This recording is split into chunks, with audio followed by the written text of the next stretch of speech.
All right. I believe this means we are live. Ladies and gentlemen, boys and girls, tech fans of all shapes and sorts and sizes and persuasions, welcome to a very special episode of the Monday Morning Tech Chat Show on the SGGQA podcast channel.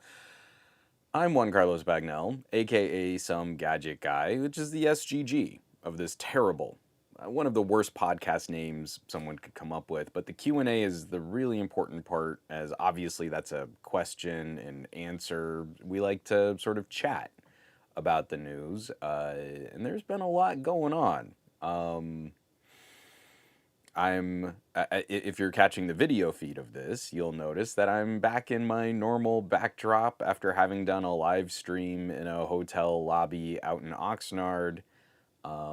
This is a happy return to our house and our neighborhood and our community, and thankfully, for right now, things are looking pretty good.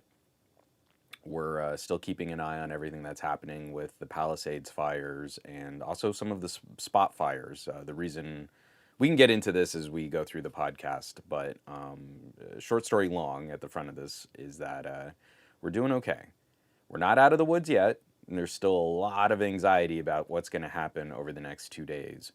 But hopefully, into this weekend, our firefighters and rescue crews are going to get a little help from nature. We'll see, as winds might shift and change, and we might actually get a little moisture into the weekend. So, hearts are going out to all of the people who have been affected, because we know a little flavor of what that's like as you're trying to just keep your family safe and you're trying to protect your important materials and documents and photos and backups and technology, and it's a lot. It's really a lot. So I unfortunately this is gonna need to be a little bit of a shorter show than most weeks, just as I do have a couple news links, and obviously we do want to chat a little housekeeping, because even with everything happening, getting some reviews published was just a nice distraction from what was happening all around us. And the timbre, the tone of this week's show is going to be a little weird, because it just feels weird to still be going through this situation and then trying to, like, hey guys, let's talk about some technology. Oh my gosh, did you see this release? Oh, who could have seen? And oh, these Geekbench scores. So I probably won't have that kind of vibe, but there's really cool stuff to talk about. And then I also think we can spare just a couple minutes. We've been through some other, I mean, much less serious situations. And whenever something crazy happens, like a couple years back, we went through a high winds scenario, and thankfully there weren't any wildfires, but we did lose power, right? So that was a good opportunity to test some of the things that I've reviewed, batteries and backup solutions and things like that. You know, it's a real world situation to see, does this tech live up to manufacturers' claims? And so I feel like there's a bit of that. This whole last week, I was putting stuff into operation in ways that I would never be able to do during an actual review, where I have all of my, backup solutions, where I have all of my favorite toys, where I've got power, yada, yada, yada, solar panels, crate batteries, rugged phones, rugged tablets and laptops, things that I can test in optimal conditions, but you don't really get a sense of what they can really do until you really drive them in ways that again, that they maybe that they're designed to be pushed a little bit harder. So our hearts go out to those people who have been affected, who are struggling right now. There are so many families and communities just completely displaced, and we're trying to keep an eye. Some of the fires now are spreading pretty close to some friends of ours, and we have family members that are just kind of intermittently moving to different evacuation zones, where they evacuated from one fire and unfortunately ended up in an area which might now be in another evacuation zone. So I do need to send some shout outs here. I don't have I don't think it's the right tone for me to be making jokes about my audio deck and stuff. But Gary the Fireman subscribed to Prime, subscribed for 44 months. Gary, thank you so much for supporting the show on Twitch. And Gabaletta subscribed with Prime for 32 months, which is absolutely incredible. Oh, apparently I even have a hype train going on Twitch. I haven't seen a hype train in a while. We like streaming on the Twitch. Obviously, we've also got some chatter happening on the YouTubes too, but it's a huge thank you to everybody who's out there and supporting the show and supporting production here. So I have to say, while I greatly appreciate. Whoa! Sorry, I just saw like all of these land at once. Gary the Fireman, thank you so much. Gifting a tier 1 sub to Pacostin, Mr. M Dub, Command Control Device, Paul the T Guy, and Aditya NL. That's really awesome. Thank you so much. And the generosity is greatly appreciated. And on top of that, Gary the Fireman, his name is very apt right now. My plea, while again, I absolutely appreciate people supporting this show, supporting this channel. It's really awesome to see, and it makes me feel real good. Right now, I'm also going to put out that secondary plea. As you're looking around these communities, as you're looking around these neighborhoods, if you feel like there's just nothing you can do, any kind of donation, if it's a buck, to find a reputable charity or an organization, like maybe it's the Red Cross. For me, it's always food insecurity that kind of breaks my heart the most. So I try to find things like the LA Food Bank is a regular donation in our family, just in general, not like when there's just a catastrophe. Just throughout the year, we try to remember to set aside. I mean, sometimes it's only like a $5 donation, but we try to set aside something that we can send to the LA Food Bank. Anything. If a dollar isn't gonna put you out and you feel you can spare that dollar, it would mean a lot to me if you sent that dollar to people who needed to eat. And I feel like that's one of the things that always gives us a sense of calm and a sense of safety. I said it during the live stream when we didn't know what was happening and we were evacuated and we were in a hotel. And after a couple days of no power, I can't tell you how comforting it was to be in a cheesy little Best Western motel room. I guess it's technically a motel, with the TV on. I think my daughter's watching Bluey on Disney. Like, she's actually having to sit through commercials and she's cranky about that. And we're eating a pepperoni sausage and mushroom pizza on one of the queen beds in a little hotel room that looks like just an explosion of all of our stuff, because we just packed 2 cars full of stuff and then we dumped it all in this hotel room, and we had power and we had food and we had Bluey. It was like, for the first time in a couple days, we felt okay. Even though we had just evacuated our home. I can't tell you how much it means if you're worried and you're anxious and you're scared, but you can slap together a PB&J. You know, you feel okay, you feel a lot better. So thank you so much, Gary the Fireman, and I really appreciate it. And also, again, the other one, it's sad that you have to see them out doing fundraisers. I know around Los Angeles, I forget what time of year it is, but you'll see firefighters out on street corners holding out a boot. And the idea is you walk up or you drive by and you drop some cash in their boot. And you're like, we shouldn't be doing that. Firefighters should be covered better than that. They shouldn't have to fundraise by literally panhandling on the street, but that's how their organizations sort of meet their year-end financials and their quotas and stuff. And again, not necessarily just for Los Angeles, because also we're borrowing firefighters from around the world. We've got some Mexican firefighters coming up from Mexico to help out. I think there's been a contingent of Canadian firefighters that are like on call if the fires spread anywhere north. So in your neighborhood, find out what they need. If it's maybe you buy them a meal, that's awesome. You supply the firehouse with some food, that'd be great. But also if it's just like they need operations cash, chip a couple bucks to your local firefighters because they might need it too. We don't do a good job of safeguarding these types of services and making sure they're well funded because they look like expenses when you don't need them. But the thing is, we need them and we need them to be ready. And especially in a world of changing climate, it's increasingly going to be a resource, a human resource that we're going to tap more and more. Not, unfortunately, it doesn't look like this is a trend that's going to slow down anytime soon. So I want to try and get the energy less somber, but it is honestly just kind of where I'm at. Nerves are frazzled, and I don't want to like yell at people as I'm going through this.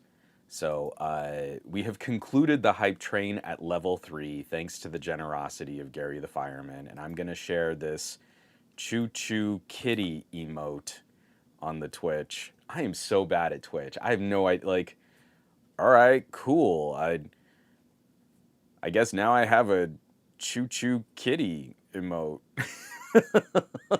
But apparently we're getting some hype chests too. I don't know what any of this is. I'm so bad at doing like the Twitch style streams. From Dave Burns, AI can put out the fires, Juan, with the power of Doge. That's actually one of our stories. Is hilariously, I think the sheen on, I think that glitter on AI is starting to finally fade. So it'll be interesting to see. I do want to do just a quick roll call. We got Gary the Fireman, and he's rocking that kitty hype. He's got Malik. I see Dave Burns, Michael C, Ron Guido. We got Joshua W. I don't want to miss anyone here. J-Man 150, Mountain Dew Lou, Command Control Device, Adichie Inil. Thank you so much. Prayers up for you and everyone in California. From Kubish. Looks like quiche. Simon says Hypno, Vazikos, Oliver Ludstrom, Al Sabakli, JJ4884, Murder, Pacoston, Paul the T Guy. Where are we going? We got more. Joseph Shim, Ponis P, Darren. We got a great crew. John Gao, Sick Eric Tech. I said Paul the T Guy. Did I say Paul the T? Frisco Flame. Thank you so much, everybody, for dropping in. I'm sorry. I know I might have missed a few. I might have missed a few names in there, but it means a lot to me. So, why don't we cover a little bit of housekeeping? Because I feel like, as I normally split this show up into like news and gadgets, I think one of the most important launches has been what's going on with OnePlus. And last week was a pretty good week for OnePlus. I think they showed off some good gear. I am completely not on the pulse of CES. Last week, I kind of teased what my plan for CES was going to be because our good friend TK Bay, TK My Bay, was out in Vegas. And the plan was to have him on this week to kind of share like some of his experiences and what he saw from the show floor. And unfortunately, I just did not have the capacity or the bandwidth to put that together. So my apologies to TK. I had to kind of skip that. And maybe, hopefully, he can join next week. I know CES news will be a week out of date. But if anything, just to kind of have a casual chat with our good friend TK as we chat out some tech news, even if it's not CES focused. I am way not on the pulse. One of the biggest stories for me, I was looking for anything that was kind of heads-up display adjacent, and I was really happy that we talked about the company Halliday, and they sort of walked away with some big visibility from the show floor. So this idea of some kind of heads-up projector display system in sleek frames. I've been wearing my Evan Realities. The Evan Realities came in clutch over the last couple days, even though they were kind of a pain to charge. Something that keeps you up and present and looking around just to field notifications and little bite-sized chunks of information. That has been a big deal for me since Google Glass. And now I think we're starting to see more companies start to pick up on this idea in a really practical way. So from Evan Realities to the Halliday team, I'm really excited to see that this is a product category that's garnering a bit more interest. And I reached out to the folks at Halliday and I got a response. So hopefully we'll be able to talk about some of their products soon. I don't know what that timeline looks like. I don't know what their roadmap looks like. I know they're still talking about like prototype devices. I literally can't say more than that because I don't know more than that. But I was really happy to see that they were interested in having some of that conversation and sending it my way. So far, that's kind of one of the biggies for CES coverage. And I'll have to leave it to other people, unfortunately, to do the better recaps. Especially from our friends. You should be checking out Snubs, Trisha Hirschberger, TK Bay. I mean, beyond just whatever they might have published on YouTube, but even their shorts and reels and small short form video content. That seems to be how the show floor is covered in earnest now. I'm not sure. And please leave in the chat if someone else was doing a banger job of covering CES and really getting hands on with a bunch of gear. We want that fun exploration quality to a good trade show. It's not just this was the most popularist thing.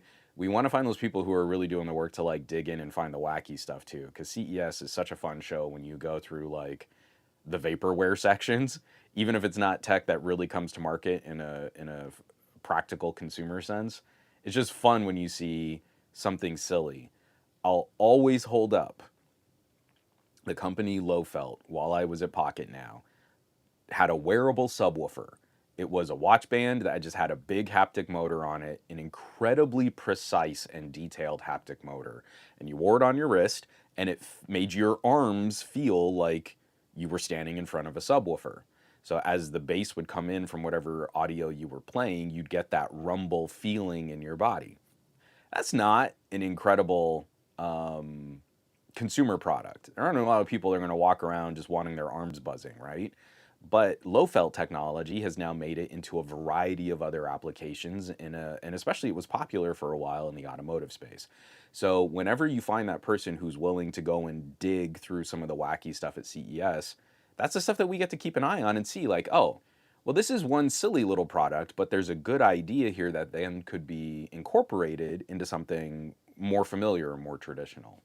So let me take a quick drink of coffee here, and then we can dig into a little housekeeping and the couple news stories that I have, and then maybe wrap it up with some OnePlus chat and tech that helped us survive the Palisades fires. So one second here, because I don't want to be slurping on the microphone.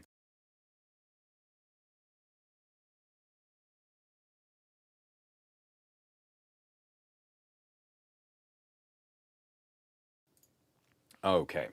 So, obviously, the biggies getting some content out over the last week. I want to start with just the continuing series that we're working on Patreon. So, if you're a member of the Patreon, this is kind of generated by patrons. This is our third patron pregunta, a moto for 2025, written up by Coilhead Fred. Hey Juan, I'm on a kick ride, like a new phone. Haha, really considering a Motorola. I like the G Stylus, but I don't like that it doesn't have Ready For, which I'd like to use. If you were to buy a new Motorola phone today in 2024, I got this question in December.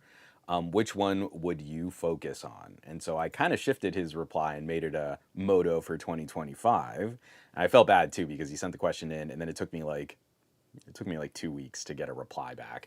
But we had some really good chatter on that. Some folks that shared some opinions on motos that I just haven't had as much experience with lately. I really haven't lived with a moto since the Moto Edge Plus 2022. So I had a lot of thoughts on different things that you could shop and what features might be important if you want the stylus, if you want Ready For, if you want these features, if you want those features, and also what's going to make the most sense for price points. So this is something I'm really having a lot of fun with as we get questions just in comments or in on posts, but specifically as people are also starting to just DM me directly. It's opening up that conversation to a community of people that are pretty interested in digging a little deeper. That's one of the things I love most about the Patreon is it's not It's not just a platform to support me as a creator. It really has become kind of the incubator. That's a funny word. The incubator for content I have coming up.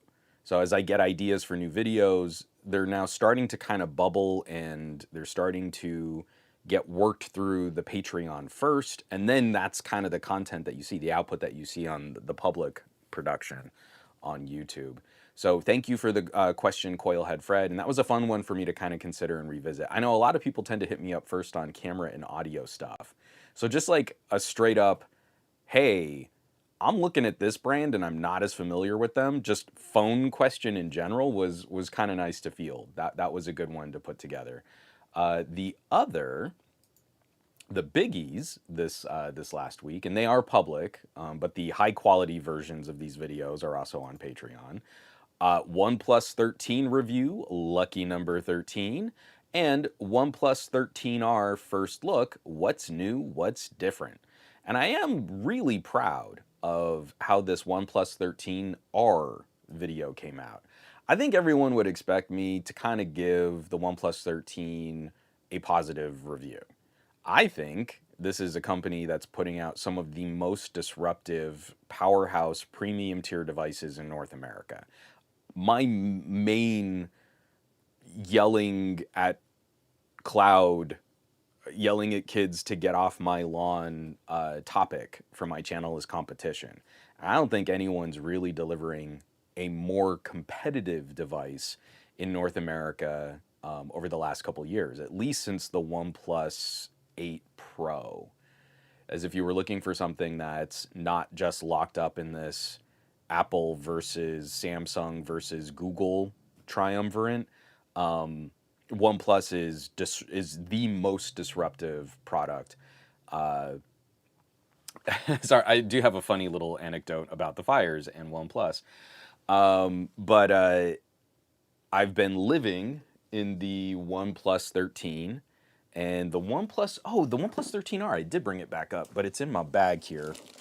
So we still have our go bags mostly packed, but I did bring up my tech bag. So the 13R, I do have this up here too. And we can talk about those if people have specific questions or if you just want to chat OP or what those experiences have been. But the 13R video turned into more of a first look because I've been really living out of the 13. As embargoes go, I got the 13 just a little before the 13R, and I put my SIM card in, and I haven't been particularly motivated to take my SIM card out of the OnePlus 13. But the 13R, I really only started using and covering in earnest after it got a massive update. And I have to get persnickety. I have to get a little pissy about the way that we cover products from OnePlus. Because OnePlus gives you a really long embargo, but you're using that product in a beta state. And then as soon as the product launches, as soon as the announcement's made, there's almost always a major update as consumers can start pre-ordering and ordering and the devices start shipping. So that when you get the device, it is in a completely different software state than how it was given to reviewers under embargo. And I don't hear enough reviewers practically talking about that launch. You can be annoyed, oh, well, they can only review it in the way that it was sent to them. Or we can acknowledge that this has been consistent. This is how OnePlus kind of manages their embargoes, proprietary software, things that need to be licensed, things that might accidentally report information out. You want to kind of constrain that, keep it focused, and that we know that this happens, and how few tech reviewers really seem, especially the larger channels, really seem to revisit a OnePlus as it's improving, because the software experience is radical in that first year. Like where the OnePlus 12 was in its embargo state versus where the OnePlus 12 was a year later is night and day. It is a very different kind of polished, high performance, cleaned up sort of experience. And so now I'm starting the OnePlus 13R. I haven't even used it seriously in its beta software state. And I'm just moving forward now that it got a 7 gig update. So how many embargo reviews have you seen that acknowledge, oh, this is like a big deal? Especially if you're watching some of that big top crew of tech influencers and tech reviewers. If most of their footage is coming from a cruise ship, that was a OnePlus event I was not able to attend. Um, it was a OnePlus event, I think, middle of December. So if most of their experiences were coming from that cruise ship, then they are not using that device in any way resembling what consumers will really experience when they get their OnePluses. So it's unfortunate because I can't completely blame content creators. I'm mad at them, but the platform is the problem. If I spend a ton of time going as deep on every single OnePlus update as we would expect Apple updates to be covered, YouTube punishes our channels. It is not the most popular topic in the most popular niche of the most popular segment of popular smartphones. So it hurts your channel if you try to cover everything the same. But I still feel there should be a higher expectation on OnePlus and a higher level of focus, as Oppo has done some tremendous things with that label. Where again, it's not the same kind of flagship killer presentation that it used to be. It is now its own premium tier offering of devices. Even the OnePlus 13R, the changes year over year from the 12R to the 13R represent a very different kind of device, and one that is not common in the United States. It's so much more common to find this kind of like high priced, or excuse me, mid to premium priced device, but it's built to a much higher quality than people usually associate with mid-rangers. If you live in an area that has Xiaomi's and Oppo's and Poco's and Realme's and Redmi's and all these other devices, then you know what a 13R is. In the United States, that is not as common. Moto doesn't deliver anything like that. The closest would be something like a Pixel A series, which uses Google's best chip, but Google's best chip is not very competitive in my opinion. So it's pretty wild. Hold on one second. Let me take a drink of coffee. I got a question here from JJ, and this is one that I think we can jump on before we tackle some news.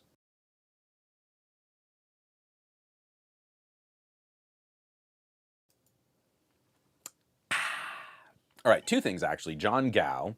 I hope OnePlus would do a North American variant of the X200 Pro. So as far as I know, that partnership umbrella that Vivo and Oppo used to have, we would call BBK Electronics, and they were sort of all under this one vague corporate umbrella, that does not exist anymore. So the closest that your point there, let me see if I have it still down here too. Well, here's one of my Vivos. What you're describing would actually be something more like this.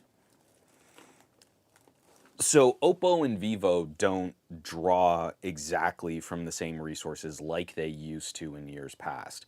So instead, the one that's kind of the most direct premium or ultra corollary would be Oppo. So if we wanted a OnePlus Pro here in the United States, what it would likely be is some variant of the Find X.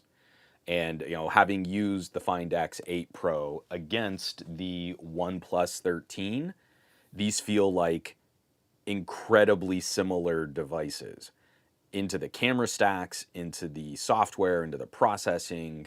MediaTek versus Qualcomm, optical fingerprint sensor versus ultrasonic. I mean, these things spar like siblings. They're very close experiences. But one I do believe we would consider to be just a slightly more premium version of the other. But what I do want to highlight here is JJ4884. JJ says, stupid question. Has Apple under embargo sent updates to reviewers? Unfortunately, critical creators get shut out of the Apple content walled garden. I wish I could get a glimpse. So as far as I know, Apple keeps that stuff locked up tight. If it's not some kind of public developer preview or public beta, I don't think anyone gets access from Apple to any grand degree. Really, the access, especially for content creators and influencers, is more who gets to go to the events, who gets hands-on early. The pre-orders open up after a keynote, but a bunch of people have gotten to shoot content hands-on. A very select few get to shoot content in special experiences guided by Apple, but of course they would never tell people what to say. But if those people decide to say things that Apple doesn't like, then they just won't ever get invited back to another event. As far as I know, that's the main squeeze that Apple uses in their media and their marketing and those kinds of practices. I don't think that kind of update beta pre-release strategy ever leaves Apple's. And again, we can point to that and say this is a structural difference. OnePlus is letting you take a peek behind the curtain when these things are prototypes. Apple would never let you play with software in as unfinished a state. I don't know that one's better than the other, right? But I feel we should be acknowledging how they're different. And if someone's only reviewing a OnePlus and that review is only up on embargo day and they're not acknowledging that things change and evolve over time, or there is no follow-up coverage of OnePlus, then I think they are sharing an incomplete view of that product with their audience, where they're happy to only review Apple at their best. And even then, it's not like Apple hasn't made mistakes or had buggy or patchy software in the past, as we know, because when guys like John Redinger have criticized phones in the past for needing some software support and some bug fixes and patches, Apple will blacklist them. John Redinger, I believe, is still blacklisted by Apple. So how dare he?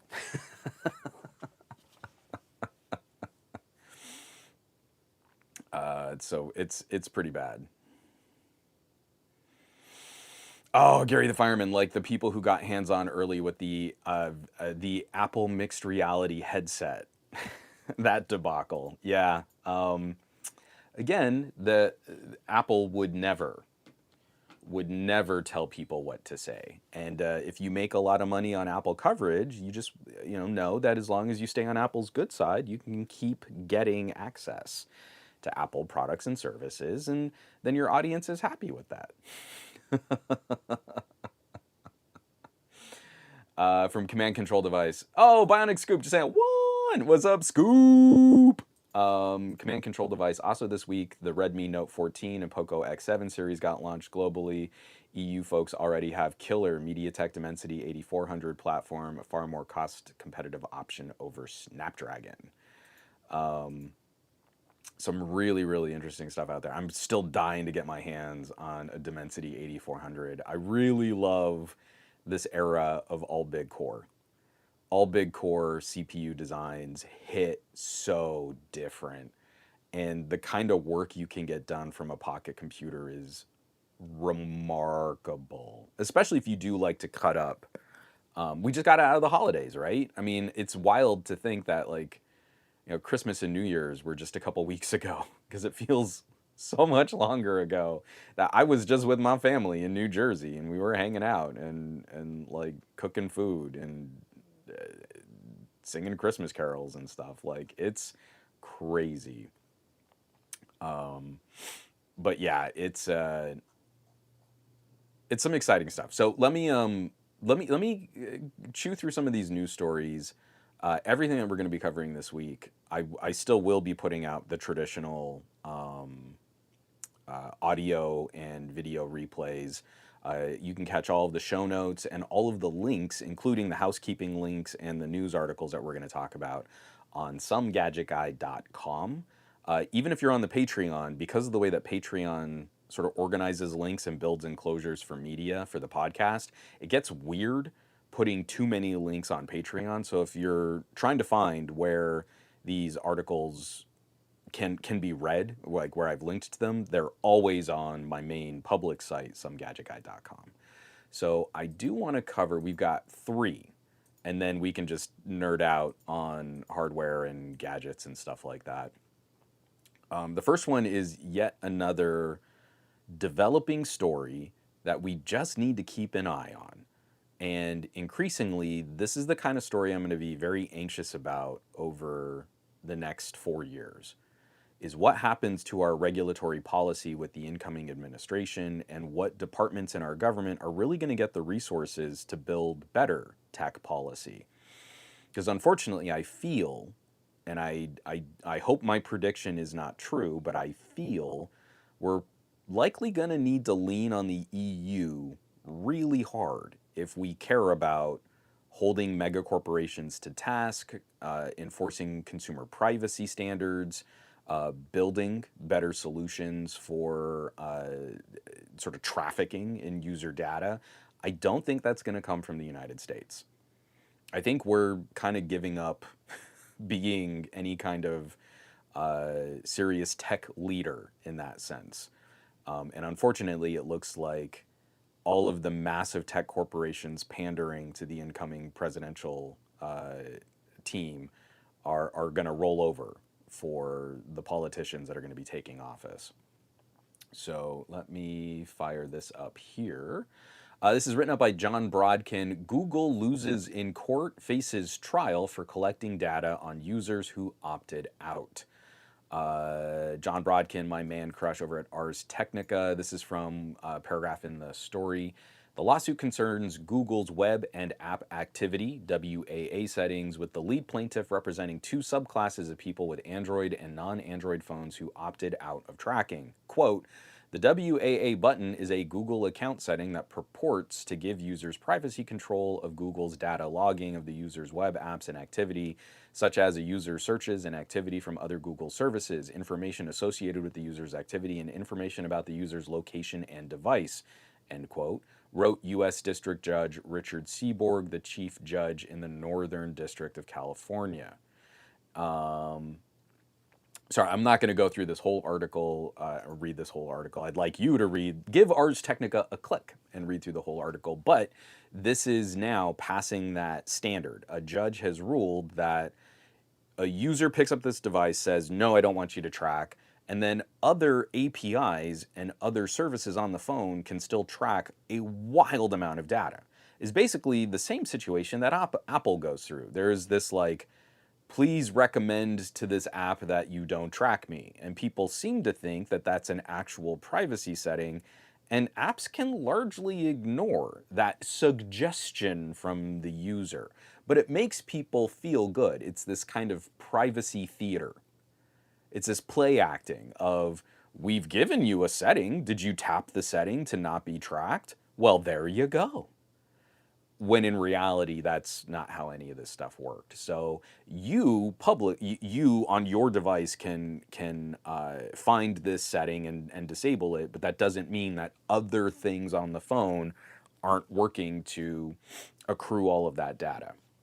So now this is going to a proper trial and it's going to go before a jury. I really feel a lot of these things need to be aired out in front of juries. That actually kind of seems to make more news. It gets more people talking about the issue. And this is one of those situations that I think Google has not done a very good job of safeguarding user data. If there's some kind of course correction that we can levy at these massive corporations, then, I think we should try to take advantage of those situations. Quick question here from JFR. Hey, Juan, UNTK are, oh, I think you mean, hey, Juan, are UNTK planning to do a review of the OnePlus 13, 13R like y'all did for the Fold and OnePlus Open? So we aren't planning on doing that. I promise you, though, that we are looking at doing a pair of collaborative videos, a little less kind of challengey. In the past, like TK and I have really liked trying to set up challenges or those kinds of direct comparisons, like Fold versus Open and Open versus Fold, and what about the Duo? We're planning a pair of videos to talk more about like accessories and photography and some of our experiences in using these gadgets. And we're trying to see if we can maybe craft something just a bit more polished than some of our longer podcasty kinds of videos where we just ramble for 2 hours and then try to cut it down into a pair of videos. So those will be in production soon. Our plan was to jump on those as soon as TK was back from CES, but you know, so that should be coming soon. Gary the Fireman, RIP net neutrality and content moderation. Really disappointing, and I would expect organizations like the FTC and FCC are going to get smacked as this new administration takes office.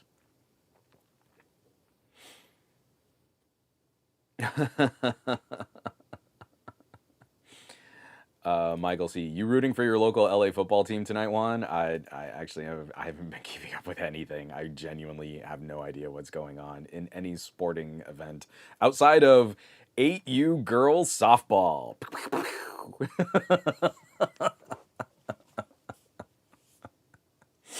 It's so funny. Oh, and some folks talking about the OnePlus Nord 4, and apparently it's one of the hardest phones to repair ever. I want to move on to this next story because, again, it's been a regular theme on my channel that I think AI is a miserably stupid business investment opportunity. I think AI is yet another investor. I'm not going to say it's a scam, but I think it's another investor hype cycle built on an ignorant accounting of how massive corporations spend money.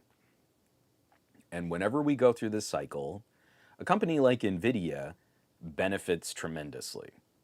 But we've gone through this cycle with from gaming to VR to crypto to NFTs and now to AI. What can we do with a giant room full of computing devices? If they're GPUs or if they're NPUs or if they're CPUs, if a major corporation like Microsoft is spending billions of dollars on data centers, this must be a hot market to invest in. And then everything that has the letters A and I attached to it, we see stock prices skyrocket. None of this is built on any kind of practical business reaction or any kind of earned revenue and profits or any real market performance. AI is a hype cycle built entirely on speculation. We're still getting, there was another story in my newsfeed this morning. I don't remember who it was. I want to say it wasn't Salesforce. But there was another tech bro CEO saying like, oh, we've yet to fully realize the full potential of AI and it's coming. And you're like, no, it's not. Literally every major business initiative delivering an AI product or service has underperformed. Consumers are incredibly wary of anything AI. And the thing that we're calling AI is the worst version of this type of computing. We want to impress you with how fast it is to generate conversational speech. So we set up these massive data centers that burn through incredible amounts of electricity and consume wild quantities of fresh water to cool those facilities. There's no way for us to improve the sort of efficiency of this setup. We just have to keep building more of them. And electricity demand's so high that corporations like Facebook and Microsoft and Amazon, they're looking at things like firing up nuclear power plants just for themselves. Microsoft has a deal where they're still trying to put the bill, the insurance bill on taxpayers to try and fire up 3 Mile Island again. We covered a story about a month ago talking about how AI companies are driving so much electricity usage, they're lobbying to try and get electric companies to hide extra fees so that general consumers will have to pay more for their electricity so that we can fund the additional energy generation for AI companies. Everything about this, it sucks, is unsustainable, is not generating any profits, is burning through capital. And every time we float a company like OpenAI, Sure, they've raised another round, a couple $100 million. They're looking really healthy right now. They're only just paying off their deficits, their debts right now. They're not at any point where they're generating significant profits on the revenue that they're building. Their products are not inspiring any actual confidence in the market. There's a lot of fun around this AI stuff, but none of this is real business. Since we've all been looking at the structure of how this works, you get terrible search results, mediocre content is created, it's all theft. So Google can keep you on the search page instead of going to the website to get the answer. And it's a problem of Google's creation. We joked about this with recipe blogs. Google says you can't just post a recipe and get traffic on that. That's not a real post. You need to write your whole life story. You need to generate value for the reader. So people started doing these ridiculous recipe blogs. And then Google says, oh, well, people don't want to read all that. They just want the recipe. So instead of sending you to the blog, we'll just cut and paste the recipe out of your blog. And then we get to keep the reader on our search results page, which is just more time on site for Google. Isn't that great? Isn't that so helpful? It's stealing. Google is stealing everybody's content. Microsoft, Bing, everyone else. Every AI company is basically involved in theft. So you can imagine my glee. It was about 5 days ago when I caught this. Excuse me, when I couldn't catch that cough. When I caught this from Yahoo Finance. Who wrote this up? Ananya? I think it's Ananya. Ananya Gairola. Man, I cannot. I'm bad at names in general. Anyway, sorry. Microsoft pauses construction on $3.3 billion data center expected to be used by ChatGPT parent OpenAI for massive supercomputer. Just from the cliff notes on this, Microsoft Corporation has decided to temporarily pause construction on parts of its ambitious data center project in Mount Pleasant. Earlier this week, the company said that it still plans to complete the first phase of the data center with a total investment of $3.3 billion expected by the end of 2026, reported Wisconsin Public Radio. Quote, we have paused early construction work for this second phase while we evaluate scope and recent changes in technology and consider how this might impact the design of our facilities, end quote, a Microsoft spokesperson told the publication. Now, if AI were really, honestly, earnestly, truly the kind of hot ticket tech explosion sector of advancement that companies were really making money on, and this business strategy made any sense in generating profits, something tells me Microsoft wouldn't be pumping the brakes right now. So we can crouch this in, oh, we want to look at advancements in technology. That's what we're doing. Every server farm goes through this kind of expected life cycle. You've got racks of servers. There was another story, and I wish I had included it. I want to say it was about 2 weeks ago, and we were looking, it was a story that analysts were trying to look at generations of servers and how 60%, I don't have the numbers right, so please ignore, I'm just putting these out as kind of an example of what I remember the story being, but it's like 60% of the power usage from massive data centers was only accomplishing like 30% of the compute needs. And that's because we had older servers in operation, and it was analysts trying to say there's kind of a break-even point where your investment in servers starts to become a problem. And they start using more power and not generating and not delivering as much compute power, not delivering as finishing workloads, to a point where it would make more sense to cycle those servers, get newer hardware in there that's more powerful and more power efficient. Even though that's a huge cost, it would save you money based on your operation costs. So that's always a part of the conversation. As Microsoft is building these data centers, we would assume, I mean, again, it's putting a lot on a corporation, but we would assume that they would be looking at like, well, what is the best bang for buck?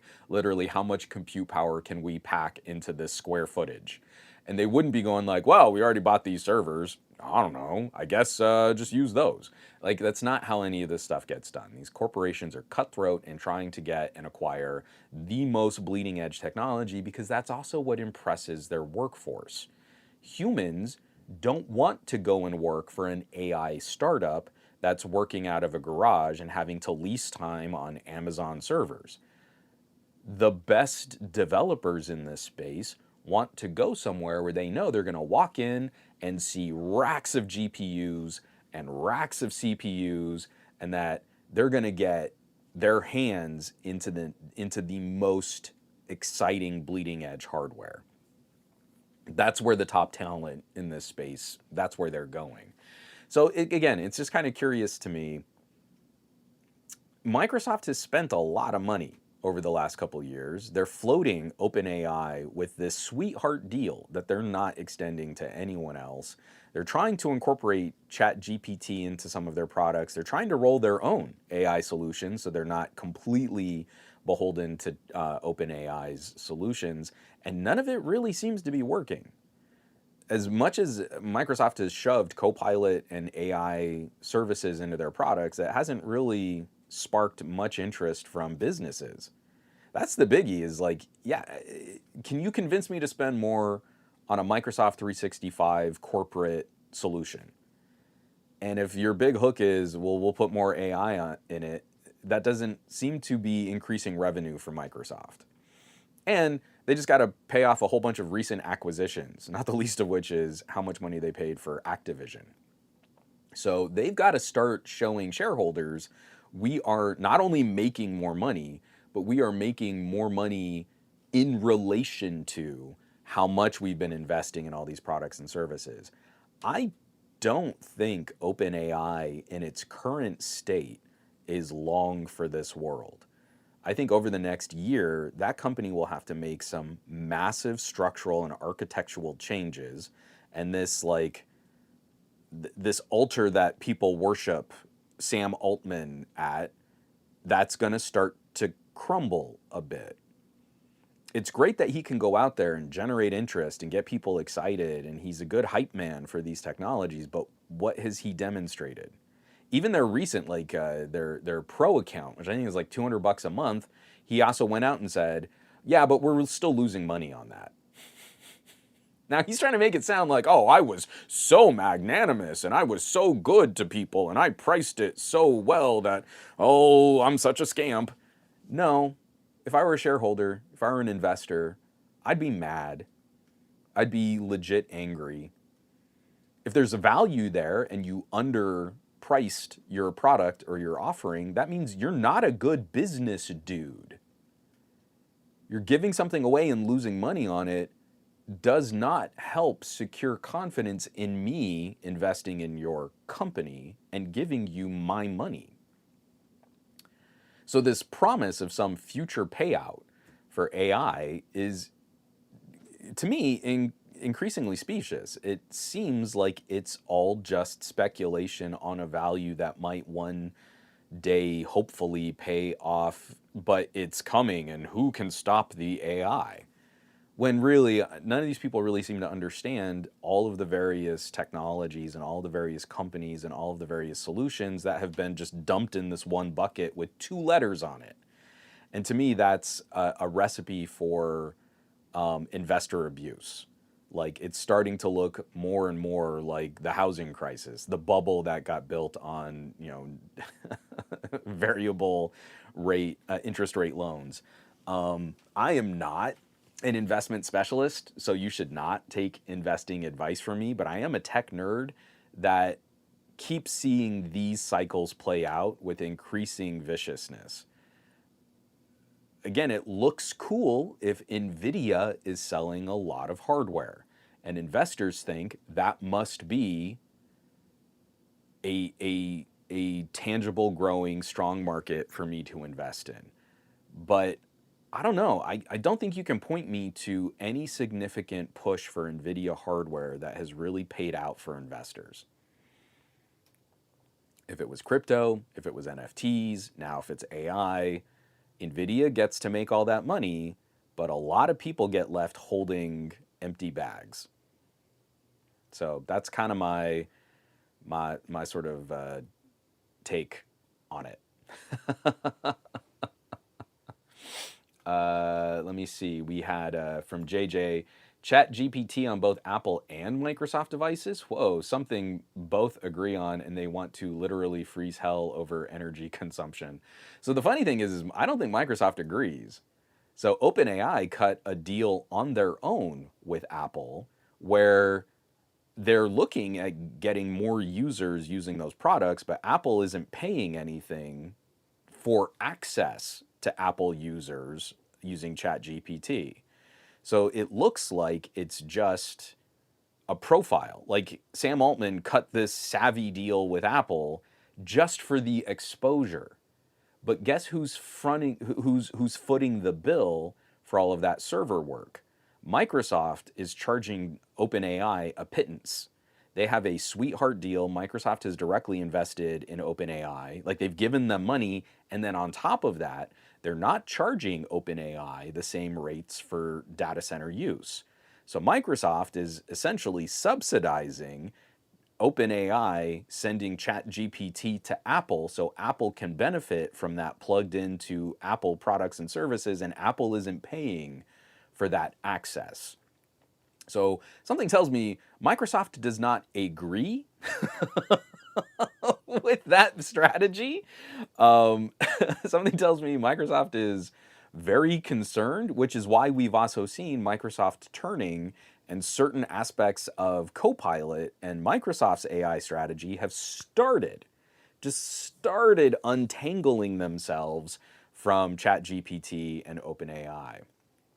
So it's a really messy setup. Let me get this. Sorry, Michael Peppertech has some great comments in here, and I am trying to just keep up with what's going on in the chat. But let me see. This is a question. One, I am glad to see Gemini adding things from Google Assistant finally. Do you think they'll merge them eventually? So that's definitely the plan. Yes, I absolutely do think Google's AI strategy is to eventually replace the old Google Assistant service with something that is more language model AI based. Excuse me. From last year, I guess I should say from the end of 2023 to the end of 2024, look at how the conversation around AI has shifted dramatically. At the end of 2023, we were all talking about Gen AI, generative AI. Look at this amazing capability in generating content, generating language, generating images. Look at how it makes music, and it can be used as a way to make storyboards for your movie and visual effect. Gen. Into the end of 2024, the topic has shifted to agentic AI. It's not about generating content, because that's also problems with copyright and content theft, and more about making AI agents that can better predict user needs as little co-pilots and fulfill these kinds of assistant duties with individuals. Agentic AI, I think, is a more interesting idea to start selling corporations. We're not replacing your workforce, we're going to make them more efficient. And we're not going to create a movie for you, but look, now you can use these tools to supplement your workforce's ability to generate content, write scripts, edit, blah, blah, blah, blah, blah.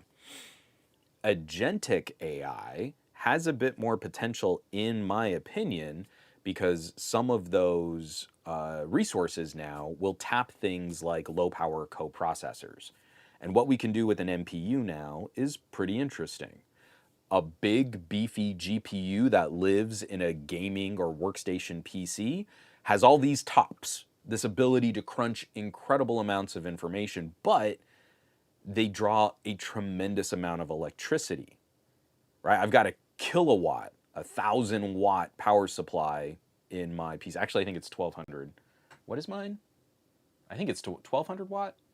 The box is over there, but my tripod's blocking it. But what if we could start offloading to these tiny little coprocessors built in our devices to do things like field a query or a command from something that Google Assistant would have done? And if that starts to expand and we get this kind of interaction with our devices and it happens on device and we're using, I should say, consuming tremendously less electricity to fulfill these little queries or searches or app commands, if we can get app level APIs to do something like, hey, assistant, open Cobuzz and play my workout playlist. I am still horrifically disappointed that basic assistant structure never expanded to understanding what apps were on our devices. I know it's a security issue. There's partly a security issue, but it's also partly Google doesn't want anyone out of their ecosystem of apps and services, just like Apple doesn't want anyone out of their ecosystem of apps and services. So why expand the functionality of Assistant to achieve something that might take someone away from a Google service, right? But as we get into on-device, and this is motivated by other manufacturers, right? So it's not just a Google thing, it's not just a Pixel thing. Especially, I think the company that's doing some of the most exciting work in this space is MediaTek. The biggest advancements that MediaTek has brought have been getting information through low-powered devices more efficiently. This whole boom of AI isn't that exciting.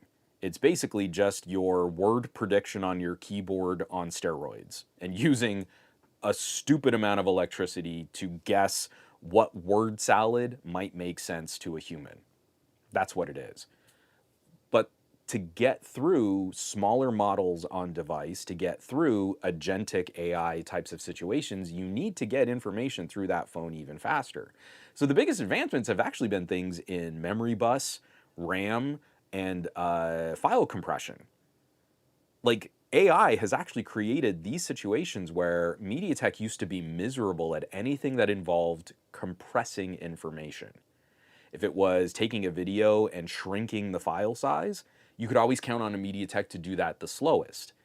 And over the last 2 years, now they are easily a generation ahead of Qualcomm at getting information from storage through RAM, chewed up through a CPU and back, than what Qualcomm can achieve on the Snapdragon 8 Elite. Dimensity 9400 is just an absolute monster, and that helps in other aspects like doing things like video editing, where there's still the 8 Elite cannot catch last year's Dimensity, and this year's Dimensity is another generational improvement in actual information data compute.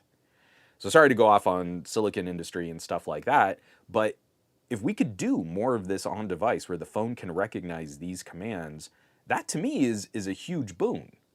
I want this stuff to live on the device. I think it's more secure when it just stays in my pocket and it can see what's on my phone, but it's not having to send all this stuff out to, to data centers and to servers, cloud, to finish these types of processes. I think Gemini is actually walking in the right direction. I think Google's just going the long way around. Instead of taking what they learned from Google Assistant and really focusing on those core Google Assistant solutions, they're trying to impress everybody with, look, now you can have a conversation with your phone. Isn't that so neat? But instead, if you had just worked on all of the functionality of Assistant first, we never would have noticed, right? You could have just flipped the switch, and if I want to set a timer, it should just work. Actually, hold on, I want to see. Do I still have my Pixel up here? So I'm not going to use, I don't think it's booted up. Actually, I don't even know if it's charged. And it's a tensor, so it's going to take so long to turn on. Seriously? Are you not even going to fire? It might be out of battery. Let's see. We're doing this live. This is amazing podcasting, watching me wait for a Pixel to boot up. This is taking so long. I tell you, a OnePlus would have been booted up by now. True story. Oh my God, it's still going. What is this? Pixel 9 Pro XL. This is an $1,100 phone. I don't get it. I really don't. I really like Pixels. I think they offer just a great. It's 82% battery, so this wasn't like a low battery issue. They offer such a great consumery point and shoot mainstream kind of experience, but that's a $500 phone. That's not an $1,100 phone. An $1,100 phone should not have just done what this did. Oh, but it's fine. I just like never have to reboot my phone, I guess. No, I mean, come on, put all of this together, and this is something you wouldn't have sat through with a Moto or a OnePlus. We would be mocking that. Look at how long it took a OnePlus to boot up. Oh my gosh, isn't that so stupid? I know, right? OnePlus, they can't do anything right. Okay, so Pixel 9 Pro, I just want to see. Let's set a timer, 8 minutes. Set the timer.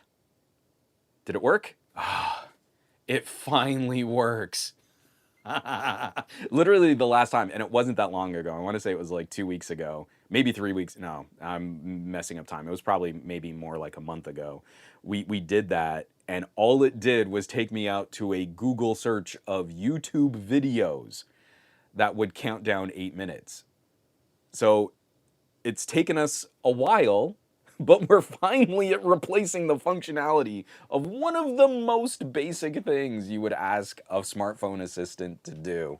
And if I don't understand why you wouldn't have said, let's launch Gemini with all of the core functionality, the most used features, right? Setting timers, setting reminders, calendar entries, message replies. Just get that core functionality out first. And then you can tack on the, let's have a wacky conversation with an AI assistant. Isn't this so neat? It's almost like talking to a real person that doesn't understand anything you say. So anyway, thanks for the question, Michael. Pepper Tech? Let me take a drink of coffee. We got one more story, and then we can chat some more fun tech stuff too.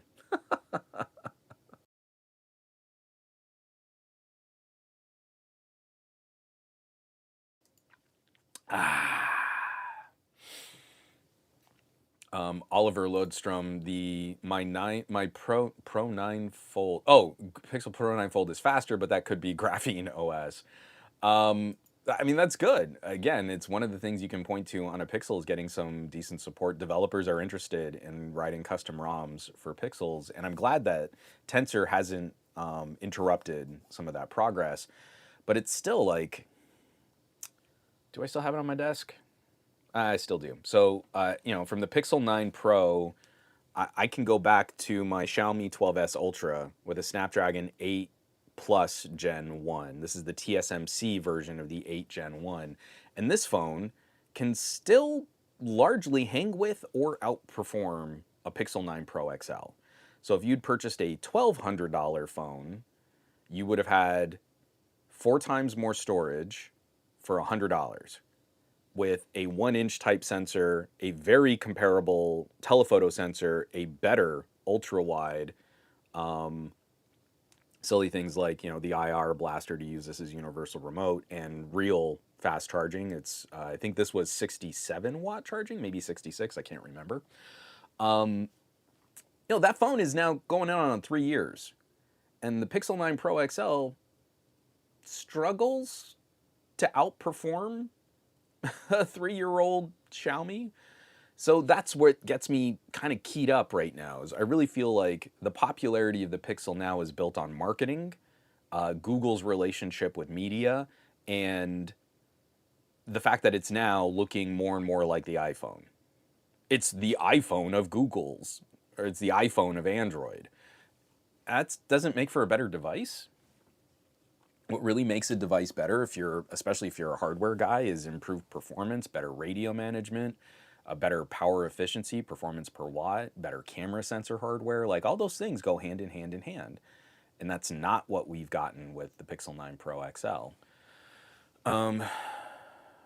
From Rob Albano, Vivo X200 Pro or Oppo Find X8 Pro looking to upgrade this year, and I'm torn.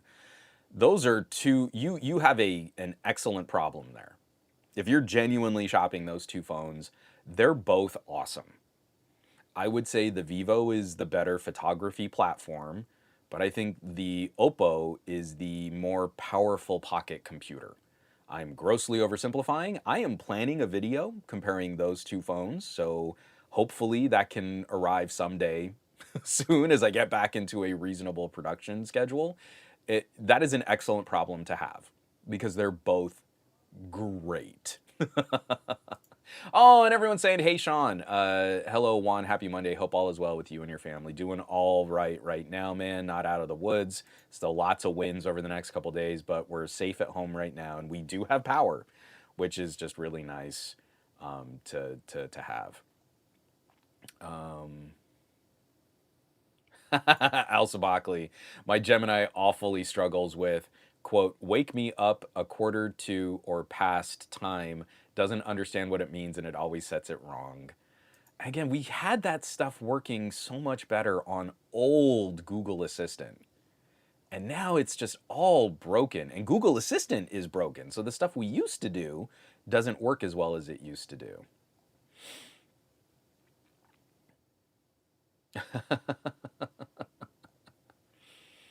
Sorry, I'm way behind on the chat here. Oh, let me do this one. Command control device. Samsung might be bringing 45-watt charging to their A-series mid-rangers. So maybe in a couple of years, they'll get 67-watt charging on an S27. Just in time for me to be talking up like we've got 90-watt charging and 120-watt charging on competing devices. And it's so nice. You know what? Let's use that as a little bit of a segue here real quick. I've got one more story. Actually, hold on. Let's stay on track. Last story. I do just want to point this out. We've got to keep an eye on this move too. But this was really exciting to see. This is an official blog post from the Mastodon team, and I'm not going to read through the whole thing here. I want you to go and click on the story and read it. The title of the Mastodon blog is "The People Should Own the Town Square." Mastodon was founded on the principles that people should be able to control their social circle online, curate their own timeline, and convene freely with any community of their choosing. We believe social media should help users build bridges, not walls, and we believe this is best achieved through federation. Today, we are excited to announce that Mastodon is taking important steps to ensure its legal and operational structures better reflect and support the pursuit of these ideas. Simply, we are going to transfer ownership of key Mastodon ecosystem and platform components to a new nonprofit organization, affirming the intent that Mastodon should not be owned or controlled by a single individual. This is really important. So, social media in a singular corporate structure is always going to end up in a dumpster fire situation. You start out doing something cool, you get a whole bunch of users to use it, you burn through investor money keeping the service running, then you figure out some way to monetize. Rinse, repeat. If it's a Facebook and an Instagram, if it's Threads now in the whole Meta portfolio, if it's a Twitter, if it's a LinkedIn, all of these suck. They're miserable to use. They are not fun anymore. And the places that were fun, like Reddit, are now trying to emulate the worst business practices of those major players in the space. You can always turn to a new player for some novelty. Threads started out fun and hip and cool. Now it's building, and we're seeing increasing pressure from Meta to add it into the Facebook portfolio of impoopification. Blue Sky is benefiting from that, but Blue Sky is a singular entity. And at some point, they are going to have to figure out how do you monetize Blue Sky. And something tells me, it being that singular entrenched corporate structure, they will probably start doing things slowly. It won't be all at once, but slowly over time, they'll start doing things that users don't like. We see this play out time and time and time again. And the only place that hasn't fallen prey to that same social media structure trap has been Mastodon and the federated versions of our social media platforms, because no one person controls the whole ecosystem. If I don't like what's happening on my Mastodon server, I don't have to leave Mastodon. I go to another server. If I don't like who's hosting my email, juan@somegadgetguy.com, I don't give up on email. I take my account and go to another service provider. And you can still contact me at juan@somegadgetguy.com. I don't know how to make this any simpler, because people hear Mastodon and immediately go, oh, but nerds and it's geeky and oh, it's so hard to use. And it's not any harder than signing up for email. It's really not. Especially from a techie community, a tech enthusiast community, you really need to get over it. If you want to have a platform that won't immediately impoopify as it tries to figure out how to monetize, you need to be on Mastodon. You can keep supporting horrible social media sites that continue to do terrible things to their users. Or you could have Mastodon as a backup and have a safe space full of really hardcore nerds and geeks to interact with. Because let me tell you, the nerds and geeks on Mastodon are pretty hardcore. Like, if you really want to dig in, they can really dig in. So increasingly, that's like during the live stream, during our evacuation, I brought up, I think I'm going to start trying to attend town halls and community meetings to see if we can organize all of the little communities out here in the suburbs, the Thousand Oaks and the Calabasas and the Newberry Parks and the Agora Hills, and see if we can start creating city-based Mastodon servers. Not for users to join, but just as a singular resource that can disseminate information like a Twitter, but is totally public. You don't have to have a Mastodon account to read Mastodon posts like Twitter and Facebook are trying to keep you locked in. There were some incredible posts from communities around Facebook, but as people would share them, I couldn't read them unless I logged into my Facebook. None of them were public. But if you had Calabasas.social as a singular Mastodon server, and all it was responsible for was putting out important community updates, then you could go to Calabasas.social and just see a timeline of all of the important posts. It's not like you have to go to the Calabasas website and then look for blogs or news articles or anything like that. It would be a streamlined, immediate way to see and interact. Then if you wanted, we could open something like that up to comments and likes and shares and boosts and all that other stuff. But just to start, it was so difficult finding good timelines of information that everybody could access in the same way. One of the apps that really rose to that occasion was Watch Duty. That was it's an app that is focused on the North American Southwest. Excuse me, I could not stop that coffee burp. But they had humans reporting news as they were getting it. So it's this map, and you see where all the fires are, and they're estimating where the spread of the fires are, and they've got every one of the little county grids, just as our state officials break up parts of the state into these little tiny grids and zip codes and things like that. They were also updating every one of those grids as there was a red flag into a watch level 2, into a level 3 evacuation order. All of it's sort of compartmentalized, and you tap on it and you could see specific updates for those grid regions. That's awesome. so many people can't really use that or interact with it. If it's just, I need information on when we got an evacuation order, that needs to be easily accessible in like the most direct way. I'm in Thousand Oaks. Is Thousand Oaks evacuating? Thousandoaks.social, evacuation order go. I can go, right? We need something like that clearly available without any of the pressure to monetize a traditional social media network. The only structure that fulfills that today is something like Mastodon. That is the flexibility of what a good federated service can be. And I'm happy to see that they're making this change in their corporate structure, their copyright, intellectual property. All of these core pieces of Mastodon are now going to a not-profit, a not-for-profit, nonprofit. That's how we say that.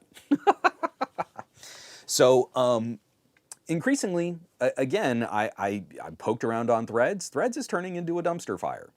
The cycle of impoopification was very fast. I don't find a lot of value on Threads. I find a lot of engagement bait. I find a lot of rage bait. Everything's bait.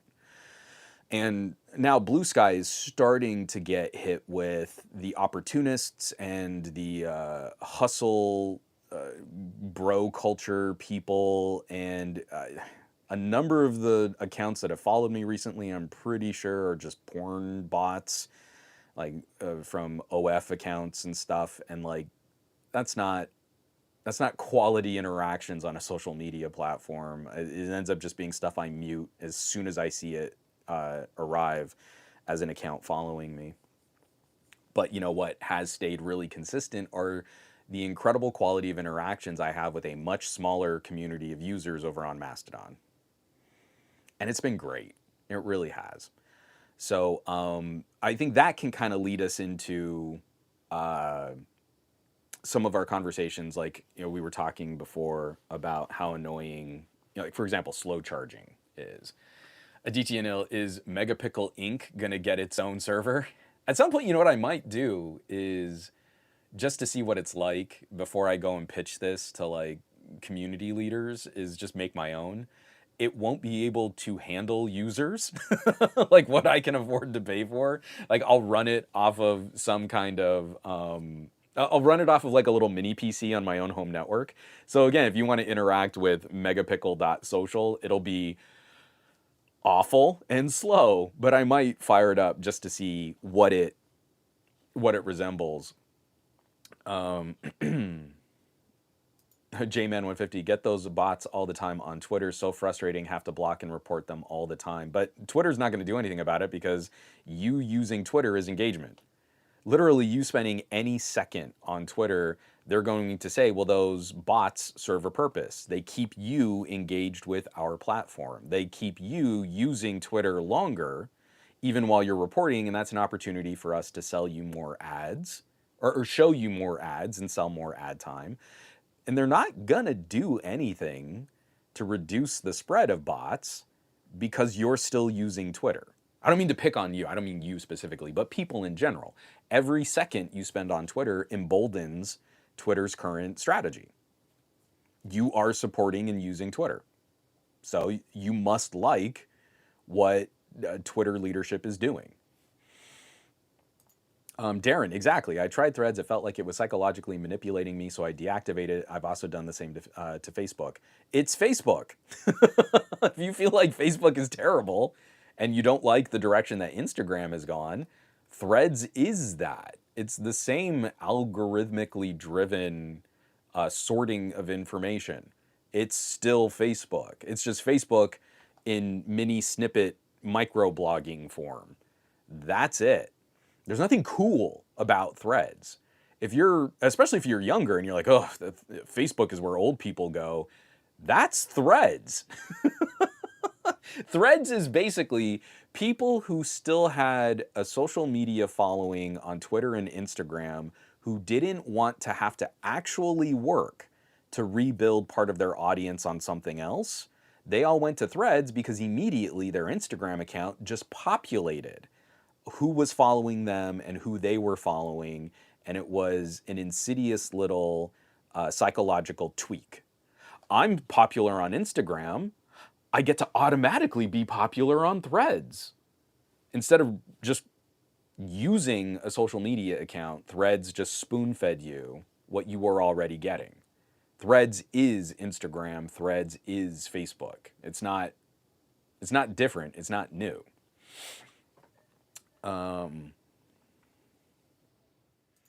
Let's see, from Spike Imperial, have you tried any open ears lately that you would recommend? Spike, actually, hold that question for just a bit. If you can remind me in about 20 minutes, we can cover some of that too. Michael C., I've quit Twitter and Facebook. My accounts don't exist anymore over there, but I still can't kick Reddit. I've tried, and it's been a failure. I know the federated version of that is not, what is it? Lemmy? I didn't enjoy any of the communities that were popping up on Lemmy. The problem with federating was you don't just create a subreddit, you create an entire Reddit clone. So if you go to Lemmy and you search for Android as a topic, there are multiple versions of Lemmy operating as their own federated servers with their own versions of Android subreddits, sub-Lemmys. I forget what the terminology is. But that just further entrenched the little fiefdom idea. Like if you go to our Android, it's pretty toxic. You know, a lot of people are trying to work to really bring quality content and discussion there, but I can't stand it. It's even worse when it's smaller because people act like I am in charge of this and I shall tell you what can and cannot be posted. There's no point. There's really no point. In fact, it's still like from Lemmy to Reddit. I can still see when one of my posts does get shared on a subreddit, just the quality of discussion plummets. Anytime, like I would really be fine. I know I get more traffic and I would make more money, but it is miserable whenever the Android subreddit finds any of my videos. I would really prefer that community just never interact. You see my content there, just ignore it. I do not like the engagement that I get out of that part of the social media setup. But the flip side of that has been the microblogging version of this, the Twitter short form post version of this has been awesome. And just before I fired up this live stream, I was looking closer at PixelFed. I really like supporting Flickr as a photo sharing service. And if you care about photography and not just seeing pictures of influencers' lunches and video snippets of influencers on airplanes that probably aren't flying anywhere, then I still feel you should support Flickr. It is a legit photography resource and you see incredible work on Flickr. But PixelFed looks like it could be a place for a fun Instagram-y, casual, snapshot-y sort of experience. And I think I had an account, but I think I'm just gonna tie in my main Mastodon account and start using that to share little photos. I think they do have like loops and reel solutions now. So if I want to share little snippets of video, that might go to PixelFed also. So we can spend just a couple minutes here real quick. The tech that worked and the tech that was kind of a PITA as we were dealing with a natural disaster, sort of a climate catastrophe. I was just holding up the Pixel 9 Pro XL, and this was a phone that I really did not lean on or use much during this situation. And I quipped, obviously, this whole last week, I've been spending a lot of time with the OnePlus 13R and the OnePlus 13. These two phones, the bulk of last week's tech conversation, I was focused on these. I do have a Redmi in now that I'm hoping we can dig into a little bit more. But we're, it's the night before we get evacuation orders. So we've been without power for almost 2 days, like a day and a half. And my daughter still had a dance class, so we took her. We just needed some little bit of normality. She'd been out of school for 2 days, so it was nice to have this activity, something normal and familiar.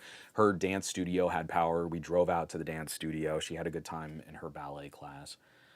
And on the way home, we were like, hey, we could do this by lantern light, and we still have a gas stove, so I can still heat up food. Or maybe on the way home, we just stop by a Wendy's. I know there's power over in this community. We're gonna drive over there, grab a spicy chicken sandwich, and Marie and Lex go for it. So we go and we just kind of slum it at a Wendy's. That entire little shopping center has like 4 or 5 little restaurants, like a Panera Bread and a Mediterranean Pita Grill. Um, there's something else there too. Anyway, it doesn't matter. But you can see, like, all around the windows are people charging devices. Like, people are just camped out because this is a community that has power. I can't tell you how many of my neighbors we would just see sitting in their cars, because that was the only way they could charge their phone, was running their car. Eventually, you burn out the little, like, mini power bank. I don't even have one in front of me. Like, I reach for a power bank, and the one that I have most accessible is that silly, it's the terrible name for it, but the Cook Tech. And like, this thing charges laptops, right? This is what I reach for personally when I need a power bank. Anyway, sorry. We decided we're going to eat in the Wendy's. We're not going to take it home. I hate taking food home. It never tastes good when it starts to like cool off a little bit. We're sitting there, and again, on like 3 walls, there's like an outlet per wall, and people are just huddled around those outlets. And you can see people even brought like power strips so they could plug in and then share with other people around them. So we're sitting there, we're eating, and some dude comes in just decked out in Eagles gear, and he goes to one corner and there's an open outlet, and he plugs in a OnePlus Warp charger. And I'm looking just from like a distance, because you immediately see big white brick red cable. Again, OnePlus calls it the Red Cable Club. He plugs in, and I think it's a OnePlus 11. It's got a circle on the back. I'm pretty sure it's an 11. And it's in almost the same kind of gross bumper case that I use. That plastic clear bumper that gets like tea stained in a month. It's kind of a grody looking cover, but he plugs it in and he sets down. And he's there for about 10 minutes. Then he unplugs and he walks right back out again. And I'm talking to Marie. Marie has a Pixel 8. And I'm like, yeah, that dude probably just got a full charge on his phone. It was about 10 minutes. That's all he needed. All these people huddled around with like iPhones and iPads, people with like Galaxies and Pixels. Marie burned through so many batteries constantly connected to her phone. So she's got a bigger, I want to say it's a 15,000 milliamp hour and then a 10,000 milliamp hour. But she couldn't just plug in, let the phone top off, and unplug. The entire time that we were going through power outages and evacuations, she essentially had a big brick and a little rectangle with a screen tethered that whole time. The flip side for me was I was pretty much living out of the OnePlus 13. So one of the updates for Oxygen OS on the OnePlus, it seems to do a better job of handling other companies' proprietary charging solutions. So the battery, I have a video on this battery, the Cook Tech. It is listed support for Xiaomi fast charging. You plug in a Xiaomi and the battery recognizes Xiaomi's charging protocol, and it can do that wild like 65 or 90 watt. I think it can go up to Xiaomi's designation of 120 watt charging. But OnePlus now, I plug this in and I see the little pop-up for SuperVOOC. So again, when I would get down to like 50% battery, plug in, let it run for 10 minutes, unplug, and I'd have a phone back at like 85 or 90% charge. This was not tethered to my phone the whole time. That played out time and time and time again. Same thing happened with us on our smartwatches. Marie's using the Pixel Watch 2, and it dies every day. It's very good battery life for a Pixel Watch. She needs to charge it all the time.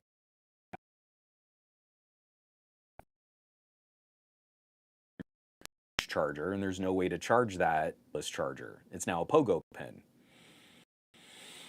I was using the TicWatch Atlas, and I did go almost 5 days before I needed to recharge it.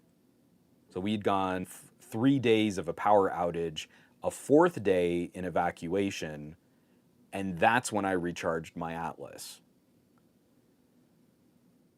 And the Atlas actually does charge faster than the Pixel Watch.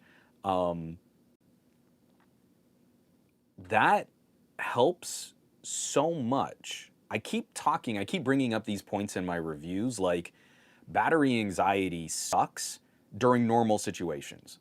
You're just constantly like, I can't just put my phone down. I'm going to put my phone down and plug it in. I can't just put my phone down. I'll put my phone down on some type of wireless charger. Your phone is constantly in charge discharge cycles. The battery's constantly heating up and cooling down and heating up and cooling down, and you're putting extra wear and tear on that. It's just bad in general. And then something bad happens. And the amount of time I spend managing my phone and my watch is radically less than what my wife has to do managing her phone and her watch. I'm getting better signal in almost every area we were in. We were in Oxnard, and those little cell towers out in a tiny town in Oxnard were just getting hammered by all the people who were displaced by the fires. Every little hotel motel in Oxnard was full. They were turning people away at the counter while we were checking in. That cell phone infrastructure was not built for a sudden change in population demographics like that. But my OnePlus 13 was getting better signal and better reception than my wife's Pixel 8. Samsung radio versus a Qualcomm radio. So not only was my phone getting faster data and better connection, it was also using less power to do that. So not only could my phone charge way faster, and I was getting way better runtime out of it, it was using less power on a bigger battery to accomplish all of that. Point for point for point for point, that all stacks. And the experience improves tremendously. And it's just that little bit of a burden off your shoulders. I don't know, I'm in this hotel, I'm gonna have to like charge my phone sooner than I need to. Oh man, we don't have power, I'm gonna have to go sit in my car to top off our phones. No. I'm getting a lot more runtime out of it. And when I do need to charge it, it charges a lot faster. So those things, again, it's a quality of life improvement, but it's one that most Americans don't understand, because if you're on an Apple, a Samsung, or a Google, they're all kind of the same. You have to step out of your comfort zone and try a Motorola or a OnePlus here in the United States to even know that something like that is a little bit different. But the Pixel 9 Pro XL would not have done me the same. It would not have risen to this opportunity. The dude at Wendy's who plugged in a phone. Oh, hold on, do I have the photo of him? I think I did. So I sent this to OnePlus PR. Again, thankfully, the PR contact that I have at OnePlus was like, oh man, just tell me that you're okay. We know you're evacuating, but I had to send him the photo. I tried to blur this guy's face. Let me see if that'll show up on the Firefox. So yeah, I creeper shot. Here's my little junior bacon cheeseburger and my enormously comically large Diet Dr. Pepper. But here's this dude in Philadelphia gear, red cable, just plugged into this wall socket on the side of on one of the walls of a Wendy's, and he was there for about 10 minutes. That was it. So you're in an emergency and your phone's dying and you have a charger with you. First, you have to find the outlet, right? You have to find an open outlet and get that plugged in. How long do you want to sit on that outlet?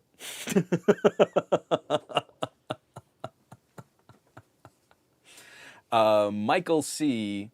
Where'd it go? There we go. Michael C. I didn't even know there was a TicWatch Atlas. Did you make a video about that? Absolutely, I did. So yeah, it's another variant of the same sort of TicWatch, the current TicWatch Pro, but it's a slightly more rugged and chunkier build.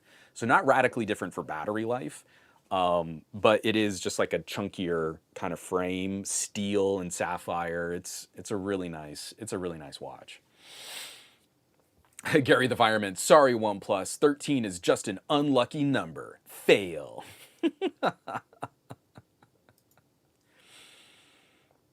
For Michael C, yeah, honestly, that's the best thing about the 80-watt charging. It's not just that you charge faster, you're paying for the reduced anxiety when you're not even charging at all. You don't think about handling your phone.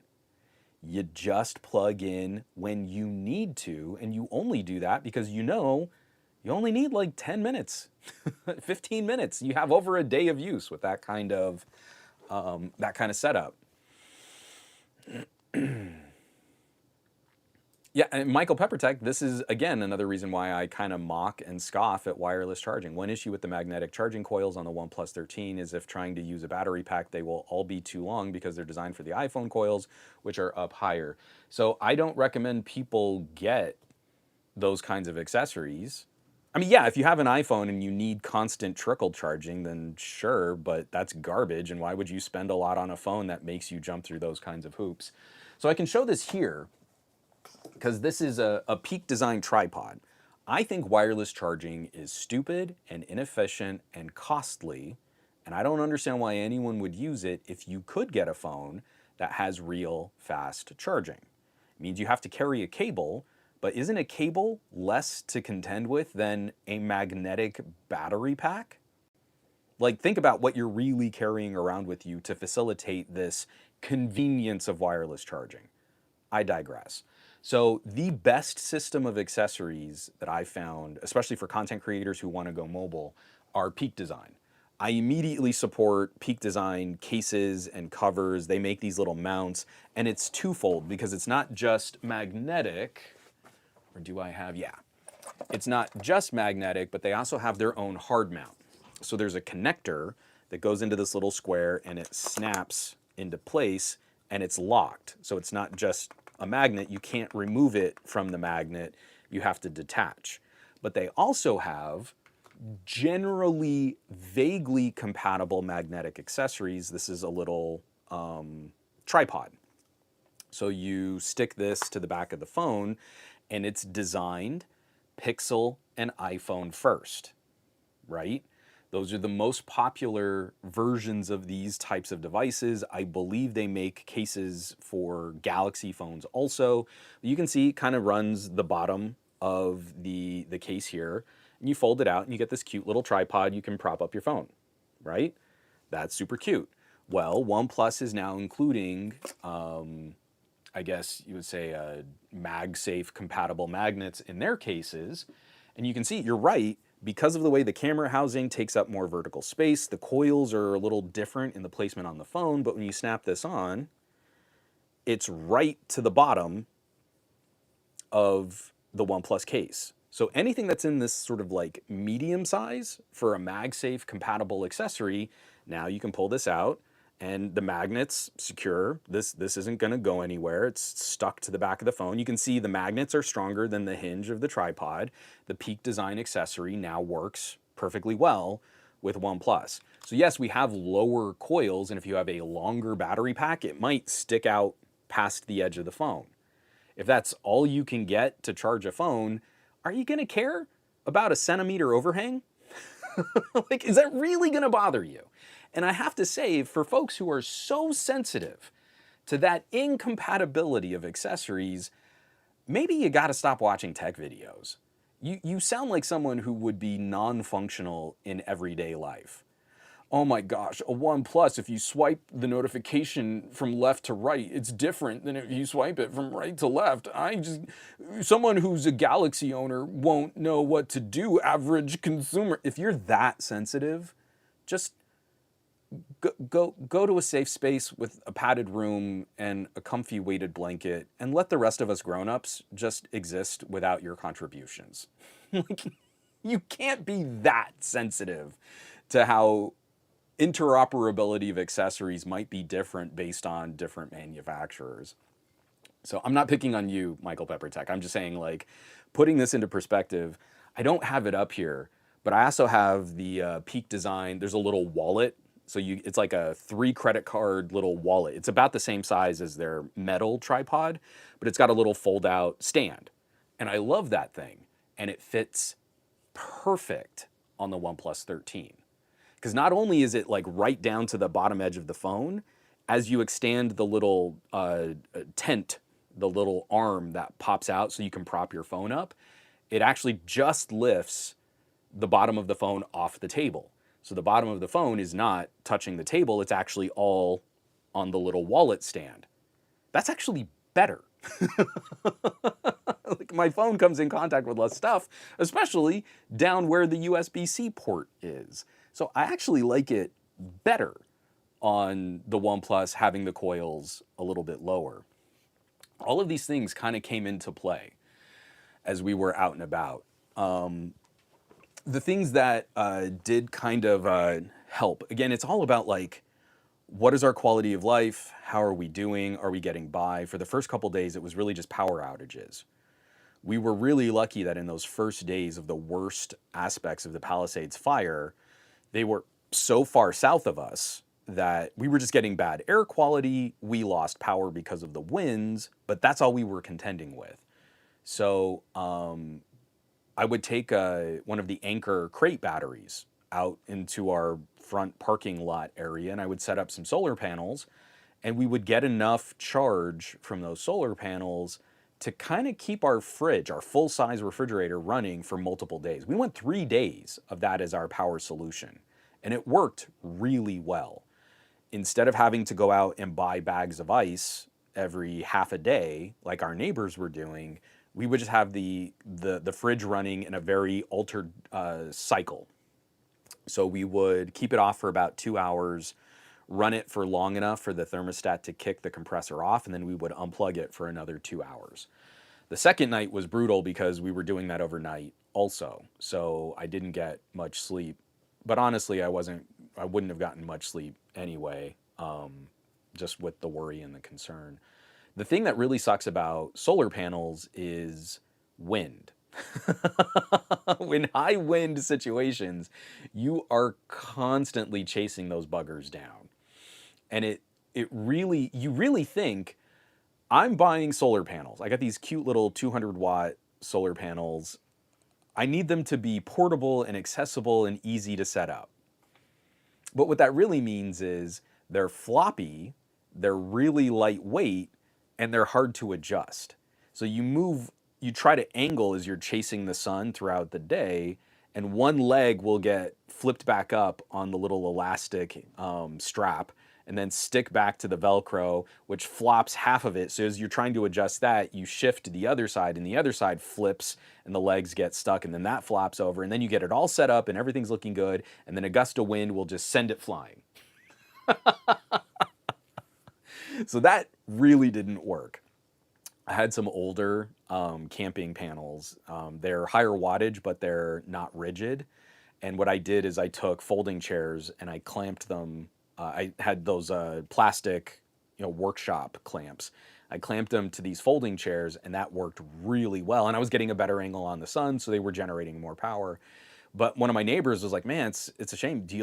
If you had free weights, you could weight down the elastic straps, and then you could like stake that smaller solar panel, and it wouldn't blow around as much."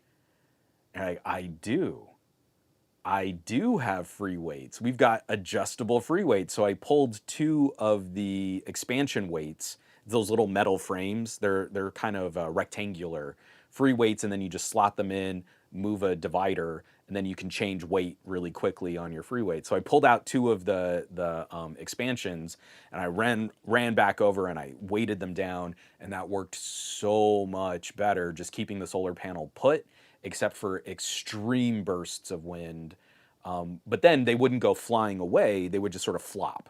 So they would flop forward, and then I could just angle them back up. I could just take the whole thing and flip them back over. It was so much faster to make adjustments.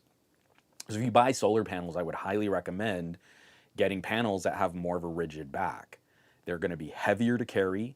They're going to take up more space when you fold them up, But then when you need to deploy them, they will deploy faster, adjust faster, and it'll probably be easier to keep them in place if you're in windy or rainy conditions. So that was a biggie for me. The other one was I definitely need to get an extension cable for the solar panel. And no one knows what that is if you go to like hardware supply stores, anything like that. So we had a really long, heavy duty outdoor extension cable that could go from the fridge to the battery. But then we had these really short, dinky cables going from the battery to the solar panels. So anytime you would need to make an adjustment on the solar panels, you'd kind of have to move everything. Cables and other things charging on the battery, angle the battery so you weren't yanking the cable, move the panels.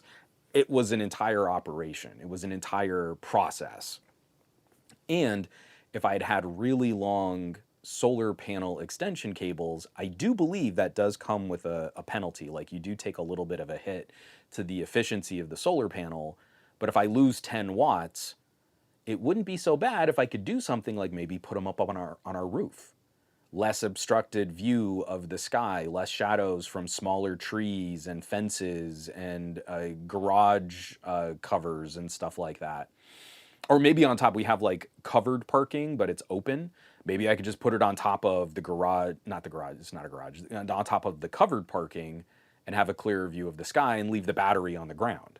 It's those little things that would have made a big quality of life difference as we were making those adjustments. But fast charging and big battery packs just kept us running so well.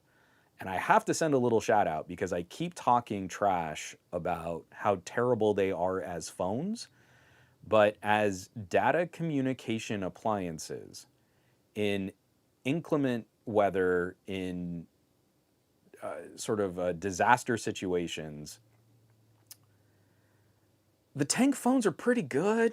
They're such a ridiculous product. But here's the 8849. So here's the Tank Pro, and I forget what this one is called. It's like the Tank S. And they're not good phones. They're so big, they're so cumbersome. They're so ridiculous as just like an everyday kind of computing product. But let's see. I charged this up, so I was using this on the second day of power outages.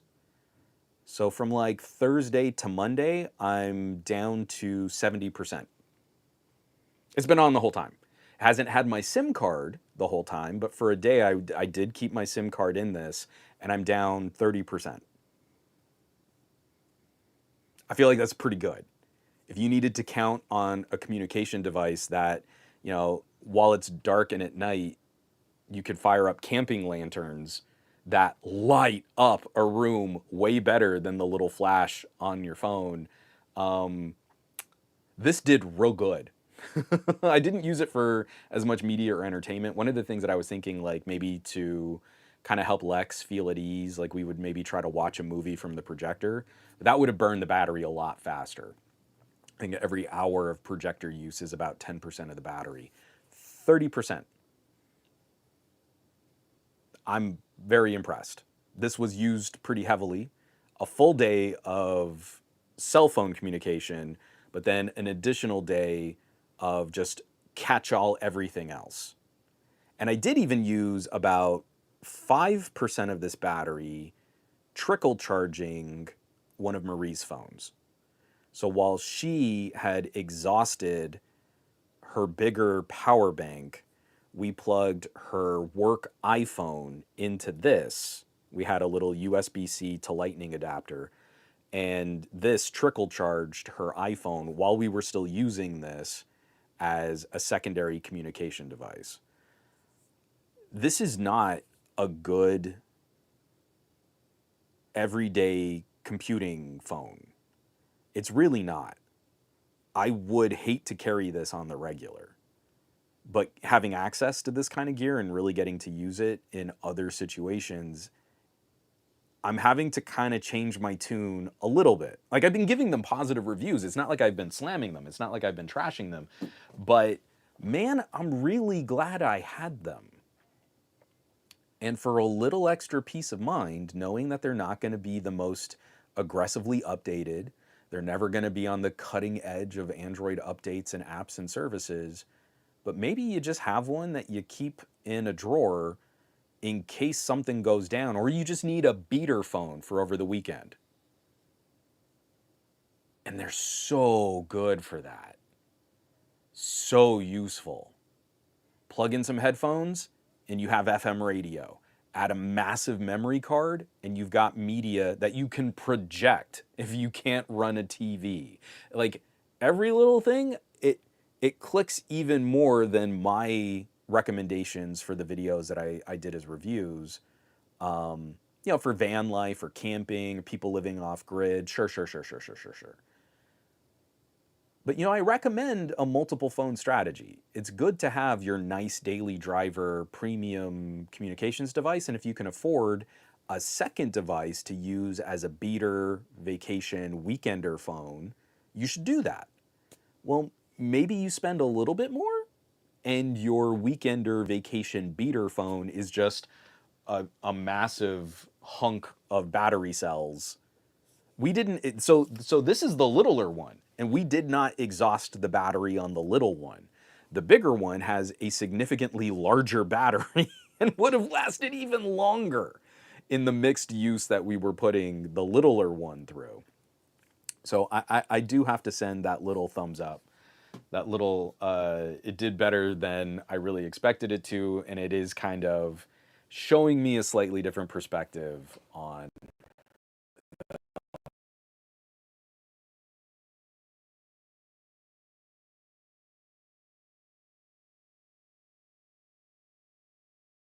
dropped it on my foot.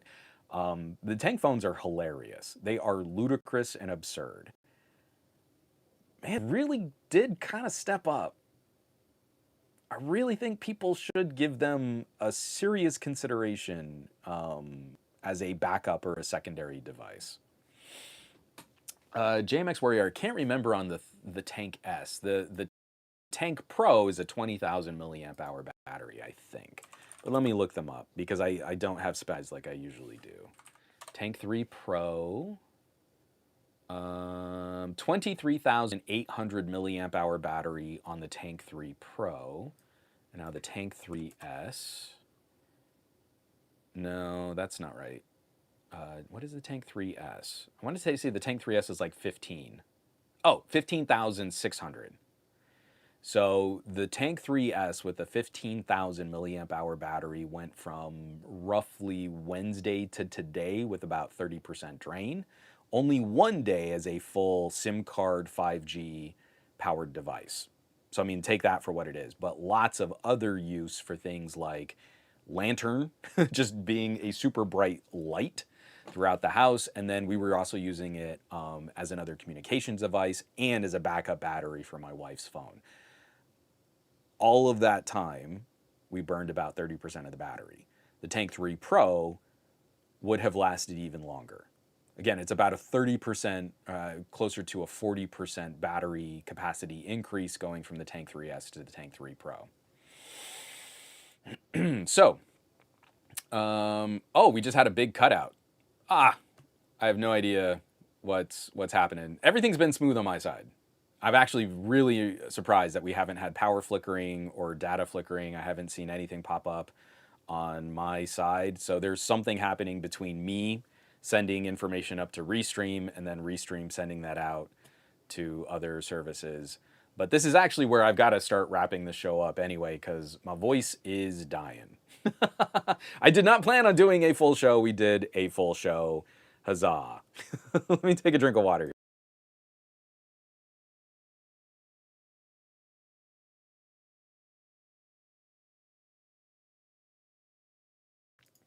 Yeah, exactly. Michael Peppertech, I'm at 37.5 hours with 68% left on my OnePlus Watch 2. Where's my OnePlus Watch 2? I had this in my bag, my OnePlus Watch 2, which means I can go about 5 days on a charge. Spot on. And especially if you need to, I don't know, Michael Peppertech, if you've gone into the power saving mode on a OnePlus Watch 2 is a full feature tracker. screen, everything. It just goes to a low power RTOS and try and run it that way and be able to go about 2 weeks. You're in a disaster situation and you just need a notification system. You want to keep track of your health and vitals. You still want something on your wrist just to fulfill that accessory to your phone. I think it's like 12 days on a single charge with the OnePlus Watch 2. Like, what are we doing? Samsung, Google, what are you doing? All of these watch processors have little low power co-processors. Go Fitbit mode. Google owns Fitbit. Fitbit has a watch operating system that uses less power. Why is that not on the Pixel Watch? Turn it into a Fitbit, not a full Android device, run it off the little coprocessor, and you should be able to get more than a week of runtime out of the exact same hardware that's on the Pixel Watch. Oh, it's so much better. It gets like a day and a half now. That's not it. That ain't it, Chief. My wife was burning through that Pixel Watch and needing to charge it in situations where it was a pain to plug in another device to charge. TicWatch wouldn't have made me do that. OnePlus Watch would not have made me do that.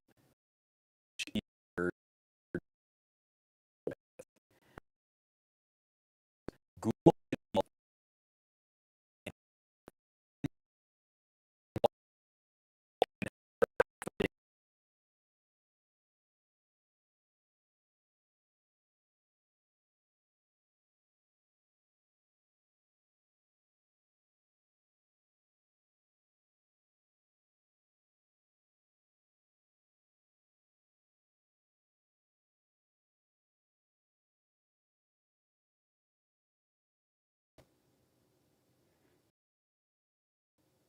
Okay,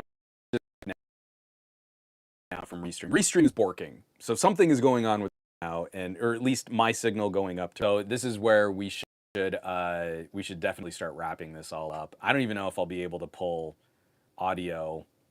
Ooh, we might have some issues getting the replay of this working again. So folks, we're gonna go ahead and shut this down. Thank you everybody who was checking in on us. We're not out of the woods yet, and we still are putting out those pleas to help and support and contribute where you can. If you have a spare buck, if you have some means to contribute or donate to a charitable organization or a food bank, please continue to keep this area in your thoughts. I can't thank you enough, everybody who checked in on us. It really helped. I know I couldn't respond to everybody, and I was trying to put out sort of broad published posts on Patreon, and we did the live stream at the hotel. But it really meant a lot to know that people were looking out for us and they cared about our well-being. And just as we say, like, to be the good tech neighbor, I really, the words are insufficient for me to just put this, but to say thank you. It meant a lot to me. It meant a lot to our family. Even Lex was reading some of these comments and seeing like that people were worried about us and that people cared about us. And for a 9-year-old in very uncertain situations with a lot of anxiety, that means a lot. So thank you, everybody. And thank you, everybody, for jumping in on the stream, even though I know we had some issues and some connection issues and Restream was getting kind of futzy there. It feels good to start getting back into something akin to normal. We'll keep you all posted. I have so much love and respect for the firefighters that are doing incredibly dangerous work right now and keeping us safe. And hopefully we can make it through these next couple days without any significant challenges on top of what we're already facing. And we can all kind of get back to recovering and healing and rebuilding, because we have to ask some really stark and hard questions. We've got to fix some real bad problems. And the people contributing to these conversations aren't always doing so in earnest. A lot of the people are trying to confuse the conversation to get their own agendas through, and we need to work double hard to make sure good information makes it out to people. It is insufficient now, in my opinion, to say you can fight weaponized misinformation by spreading good information. And I think we need to ask ourselves some tough questions about how we want to go and manage speech. I want to be a free speech absolutist, but it doesn't work in a culture where information can be weaponized. We need to be able to vet and check and correct for bad information before it spreads at speed. And that's going to be a topic for another video or another podcast, but it's front of mind right now as I see what happened to our communities out here and how people are reporting and talking about it out there, and they don't match. And that's dangerous. And a lot of people get hurt when that doesn't work. So, everybody, I want you to have an amazing week. I want you to do awesome with your technology. I want you to be awesome with your technology. And please take care of yourselves so you can keep taking care of others and be the amazing tech neighbors that I know you are. We'll catch you back here next week for another episode, knock on wood. And I love you all.